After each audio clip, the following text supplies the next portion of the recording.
अच्छा सुनो, सब्सक्राइब करते वक्त ना घंटी बजा देना।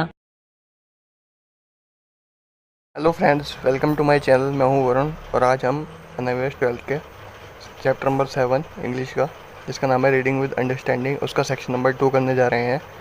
पिछले वीडियो में हमने सेक्शन नंबर 1 किया था, जिसमें हमने पढ़ा था स्ट्रेस के बारे में। तो आज हम सेक्शन नंबर 2 करेंगे। ये स्ट्रेस का आगे का ही पार्ट है। तो वीडियो को स्टार्ट करने से पहले अगर आप हमारे चैनल पर नए हैं और अभी तक हमारे चैनल को सब्सक्राइब नहीं किया है तो प्लीज़ सब्सक्राइब करें और बेल आइकन को प्रेस करना मत भूलना, ताकि हमारी वीडियोस की नोटिफिकेशन आप तक पहुंचती रहे। तो स्टार्ट करते हैं section number 2। You have just read about stress. आपने अभी स्ट्रेस के बारे में पढ़ा था, जो पिछली वीडियो में जो मैंने बताया था। Below you will read stress preventive measure, है ना।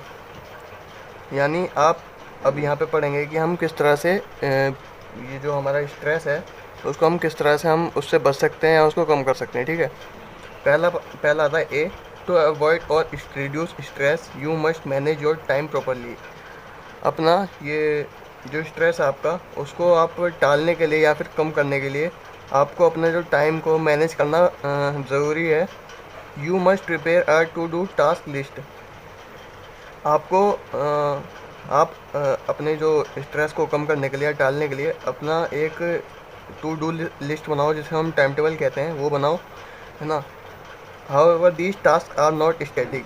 लेकिन ये जो टास्क है ना, ये स्टैटिक नहीं होने चाहिए। यानी अगर आप मतलब कंटिन्यूस नहीं होने चाहिए। जैसे कि आपने कहा है ना कि जैसे 1 बजे मुझे खाना खाना है, तो ये ज़रूरी नहीं है कि आप 1 बजे आप खाना खा लो। 5-10 मिनट ऊपर नीचे हो सकता है ना। और बीच बीच में गैप भी ले सकते हो आप, है ना। तो यानी स्टैटिक स्टैटिक नहीं होना चाहिए। They undergo change over a period of time. और जैसे जैसे आप इसके ऊपर काम करोगे, लिस्ट के ऊपर, है ना, लिस्ट से अपना काम करोगे, तो वैसे वैसे आपका चेंज होता रहेगा। ठीक है। It is useful to divide task into 3 categories. और अपने जो टास्क हैं उसको 3 कैटेगरीज में डिवाइड करना, ये हमारा बहुत यूज़फुल होता है। पहले को हम करते हैं इम्पोर्टेंट, ठीक है, जो आपको करना ही करना है। ठीक है। फिर आता है लेस इम्पोर्टेंट, है ना, यानी आपको करना है लेकिन आप उसको थोड़ा सा टाल भी सकते हो। ऐसे भी कुछ काम है तो अभी नहीं किया, थोड़ी देर बाद कर लिया। ठीक है। और रूटीन, जो कि रूटीन होता है, जो कि आपको, है ना, मतलब रूटीन में चलता है, खाना पीना, है ना, जागना सोना। ठीक है। Intersperse A and B task with C task such as ironing clothes, reading newspaper etcetera. यानी आप टास्क ए और बी के बीच में आप टास्क सी भी कर सकते हैं, है ना, जैसे कि कपड़ों को प्रेस करना या न्यूज़पेपर पढ़ना आदि। ठीक है। This would provide relief from constant pressure of important task. यह आपको रिलीफ देगा, आराम देगा कॉन्स्टेंट प्रेशर से इम्पोर्टेंट टास्क को, है ना। जो भी आप इम्पोर्टेंट टास्क कर रहे हैं ना, उसका जो कॉन्स्टेंट प्रेशर होगा आपके ऊपर, है ना, उससे आपको रिलीफ दिलाएगा। ठीक है। It is also very important to allocate a realistic amount of time for each task. यानी ये बहुत ज़रूरी होता है कि आप जो भी टास्क कर रहे हो, जो भी काम कर रहे हो, उसको आप रियलिस्टिक अमाउंट ऑफ टाइम दे रहे हो या नहीं। यानी अगर किसी काम को करने के लिए आपको 1 घंटा लगता है, तो आप उसको काम करने के लिए कहीं 30 मिनट तो नहीं ले रहे। कहीं आप सोच रहे हो कि मैं जल्दी कर लूँ उसको, तो अगर उस काम को करने के लिए आपको 1 घंटा लगता है, तो आप उसको 1 ही घंटा दीजिए। ठीक है। You may maintain a diary for to monitor task done still to be done. ठीक है। यानी आप जो है, आप एक डायरी मेंटेन कर सकते हो, जिसमें आपको ये पता लग जाएगा कि आपने कौन कौन से काम कर लिए हैं या फिर आपके कौन कौन से काम रह गए हैं। अब आते हैं बी पे। Exercise is beneficial is in reducing anxiety and improving sleep. ठीक है। यानी जो एक्सरसाइज होती है वो चिंता को दूर कम करने के लिए और हमारे जो नींद होती है ना, उसको इम्प्रूव करने के लिए बहुत ही बेनिफिशियल होती है। So you must build a habit of regular exercise. तो आपको एक रेगुलर एक्सरसाइज करने की हैबिट डालनी चाहिए। ठीक है। जैसे कि ब्रिस्क वॉकिंग, यानी ब्रिस्क मतलब फास्ट। ठीक है। यानी तेज तेज चलने के हैं, स्विमिंग करने की, जॉगिंग की, एरोबिक, है ना। ये सब जो है आपके हार्ट को हेल्दी रखने के लिए इफ़ेक्टिव होता है, बहुत ज़्यादा इफ़ेक्टिव है ये चीज़ें। ठीक है। Whenever possible you should walk और cycle to cover short distance. जब भी पॉसिबल हो छोटे डिस्टेंस के लिए या तो आपको वॉक करनी चाहिए या फिर साइकिल का इस्तेमाल करना चाहिए। ठीक है। जैसे बहुत से लोग होते हैं कि दूर लेने भी जाना है तो चलो बाइक उठा लेते हैं, है ना। Travelling is a very stressful, travelling जो होती है वो बहुत ही ज़्यादा स्ट्रेसफुल होती है, ठीक है, तनाव भरी होती है। There are few simple exercise to that you can do while travelling in a bus, है ना। बहुत सारी सिंपल एक्सरसाइज हैं, जैसे अगर आप बस में भी ट्रैवल कर रहे हैं तो उसमें भी आप ये एक्सरसाइज कर सकते हैं। You can strength your wrist bye rolling your hands backward and forward while gripping the road over head, ठीक है। यानी आप जो है अपनी कलाइयों को मजबूत कर सकते हैं, है ना, अपने हाथों को घुमा के रोल करके, है ना, और अपने जो आपके जो आपने देखा होगा बस में आपके सर के ऊपर एक रोड होती है, ठीक है, उसको पकड़ के आप फॉरवर्ड और बैकवर्ड स्ट्रेच भी कर सकते हैं, ठीक है। You can also place your finger on the bars and push hard so that the fingers bend back then relax, ठीक है।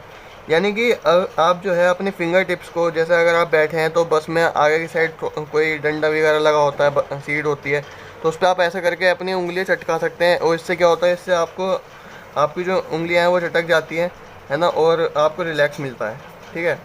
और अगर आप अपनी जो फिंगर टिप्स हैं उनको फ्लेक्सिबिलिटी को बढ़ाना चाहते हैं तो इसको आप लगभग 10 बार भी 10 बार रिपीट कर सकते हैं, ठीक है। अब आता है सी में, ये क्या है, hobbies help to reduce stress, यानी जो हॉबीज़ होती हैं वो हमारे स्ट्रेस को कम करने में बहुत ज़्यादा हेल्पफुल होती हैं। Hobbies can become as refreshing as sleep, hobbies जो होती हैं, जैसे हमें सोने से हमें आराम मिलता है, हम रिफ़्रेश हो जाते हैं, वैसे ही हॉबीज़ होती हैं, हॉबीज़ के द्वारा भी हम रिफ़्रेश हो सकते हैं। कैसे हो सकते हैं? They help boost self image and forget the tension and failure that one faces in life. यह हमारी ये क्या कहते हैं इसे, सेल्फ इमेज, है ना, यह हमारी सेल्फ इमेज को बूस्ट करने में और हमारी टेंशन को, विफलता को भूलने में हेल्प करता है ना। यानी जो हमारी जो सेल्फ इमेज है ना, उसको बूस्ट करता है, और जिसमें जैसा कहीं हम फेल हुए हैं, है ना, तो उसको भूलने में हमारी हेल्प करता है। Very often the work one does may not give the person any pleasure, however since one chooses one's hobby according to one's own temperament and amplitude they give great pleasure, their healthy mood enhancer, ठीक है। यानी बहुत सी बार बहुत सी जगह ऐसा देखा गया है, या बहुत सी बार होता भी है बहुत से लोगों के साथ, कि हम कुछ काम करते हैं तो उसमें काम करने में हमें हमारा मन नहीं लगता है, हमें वो खुशी नहीं मिलती वहाँ पे काम करने में, ठीक है। लेकिन अगर उसी जगह अगर हम कोई काम करते हैं जो कि हमारी हॉबी से रिलेटेड है ना, यानी जिस काम को करने में हमें खुशी मिलती है ना, तो उस काम को करने में हमें मज़ा भी आता है। यानी अगर हमारी कोई हॉबी है, जैसे सिंगिंग हो गई, है ना, तो अगर हम सिंगिंग की लाइन में ही जाते हैं, कोई काम करते हैं सिंगिंग की लाइन में ही, तो वहाँ पे हमें काम करने में मज़ा भी आएगा, है ना, वहाँ काम करने में अच्छा भी लगेगा। They are healthy mood enhancer, ठीक है। ये हमारी ये बहुत ही ज़्यादा हेल्दी मूड एनहेंसर होता है, यानी हमारे क्या कहते हैं, ये हमारे मूड को एनहेंस करता है, यानी बढ़ाता है, ठीक है, अच्छा करता है। D, in order to remain calm and at peace you need to train yourself to think positively.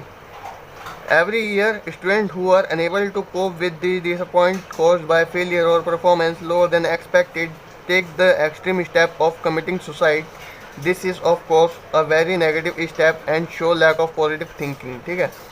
यानी अपने आप को शांत रखने के लिए हमें अपने आप को ऐसा ट्रेन करना पड़ता है कि हम हमेशा पॉजिटिव थिंकिंग रखें, ठीक है, हमेशा पॉजिटिव सोचें। तो और हर साल ऐसा देखा गया है कि बहुत से स्टूडेंट्स ऐसे होते हैं जो कि फेल हो जाते हैं, या फिर उनके जो परफॉर्मेंस है वो उनके एक्सपेक्टेशन से काफ़ी कम आता है, ठीक है, तो वो डिसअपॉइंट हो जाते हैं और एक बड़ा स्टेप ले लेते हैं, जैसे कि सुसाइड करना, ठीक है, वो कमिट सुसाइड करते हैं, है ना। तो ये जो है ये असल में ये बहुत ही नेगेटिव स्टेप है, और ये दर्शाता है कि उस बंदे के अंदर जो भी सुसाइड कर रहा है उसके अंदर पॉजिटिव थिंकिंग की कमी है, ठीक है। Failing in the examination is not the end of the world, furthermore many genius like Ramanujan and Einstein failed examination. Failing जो है वो हमारी जो दुनिया है उसका अंत नहीं है, ठीक है। और बहुत सी ऐसा देखा गया है, जैसे कि हमारे बहुत से जीनियस हैं, जैसे रामानुजन, आइंस्टाइन, ये भी एग्जामिनेशन में फेल हुए थे, ठीक है। Failure is never final and success is never and, ठीक है। फेल जो है है ना, वो कभी फाइनल नहीं होती, और जो सक्सेस है वो कभी ख़त्म नहीं होती। Talk about your problem. अगर आपके पास कोई प्रॉब्लम है तो उसको अपने पेरेंट्स से, टीचर से, या फिर अपने जो भी साथी हैं उनसे आप उसके बारे में बात करें, है ना, जिससे आपकी प्रॉब्लम्स का सॉल्यूशन मिल जाए। ठीक है, तो ये था आपका चैप्टर। और अगर आपको कोई भी वर्ड अगर समझ ना आया हो वीडियो के अंदर, तो मैंने इसे हिंदी में लिख रखा है, और आप वीडियो को पॉज करके इसको देख भी सकते हैं। तो अगर वीडियो पसंद आई हो तो लाइक कर देना, सब्सक्राइब कर देना, और अगर आपने अगर बेल आइकन को प्रेस ना किया हो तो बेल आइकन को प्रेस कर देना और अपने फ्रेंड्स के साथ शेयर कर देना। Thank you.